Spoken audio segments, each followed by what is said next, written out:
প্রিয় দেশবাসী, আসসালামু আলাইকুম। আজ আমাদের পুরো জাতি গভীর শোক ও বেদনায় নিস্তব্ধ। দেশের গণতান্ত্রিক রাজনীতির শীর্ষ নেত্রী, সাবেক প্রধানমন্ত্রী ও বিএনপি চেয়ারপারসন বেগম খালেদা জিয়া আর আমাদের মাঝে নেই।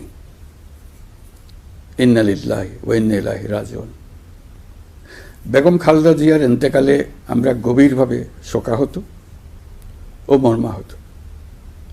তার মৃত্যুতে জাতি এক মহান অভিভাবককে হারিয়েছে।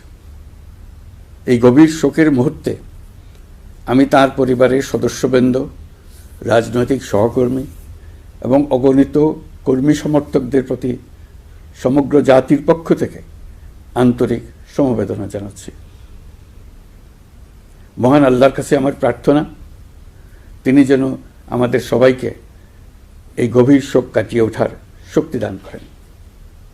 বেগম খালেদা জিয়া ছিলেন বাংলাদেশের রাজনীতিতে এক পরম মহিমান্বিত ব্যক্তিত্ব। গণতন্ত্র, বহুদলীয় রাজনৈতিক সংস্কৃতি এবং জনগণের অধিকার প্রতিষ্ঠার সংগ্রামে তার অসামান্য ভূমিকা ইতিহাসে অম্লান হয়ে থাকবে। স্বৈরাচার ও ফেসিবাদের বিরুদ্ধে তাঁর আপসহীন নেতৃত্ব বারবার জাতিকে গণতন্ত্রহীন পরিস্থিতি থেকে উত্তরণের পথ দেখিয়েছে এবং মুক্তির প্রেরণা জুগিয়েছে।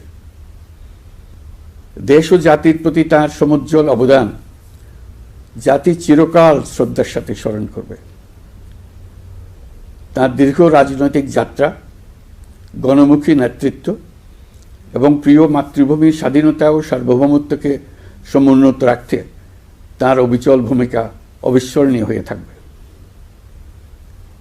এমন একজন মহান দূরদর্শী ও নিখাদ দেশপ্রেমিক নেত্রীর শূন্যতা পূরণ হবার নয়। প্রিয় দেশবাসী, এই শোকাবহ মুহূর্তে আপনাদের প্রতি আমার উদাত্ত আহ্বান, আসুন আমরা সবাই যার যার অবস্থান থেকে মহান আল্লাহর দরবারে বেগম খালেদা জিয়ার বিদেহী আত্মার মাগফিরাত কামনা করি। একই সঙ্গে জাতির এই কঠিন সময়ে আমরা যেন ঐক্যবদ্ধ থাকি। শোকের এই সময়ে কেউ যেন অস্থিতিশীলতা বা নাশকতার অপচেষ্টা চালাতে না পারে, সে বিষয়ে আমি সবাইকে সজাগ থাকার আহ্বান জানাচ্ছি। এই সময়ে আমাদের সবার দায়িত্বশীল ভূমিকা পালন করা অত্যন্ত জরুরি। প্রিয় দেশবাসী,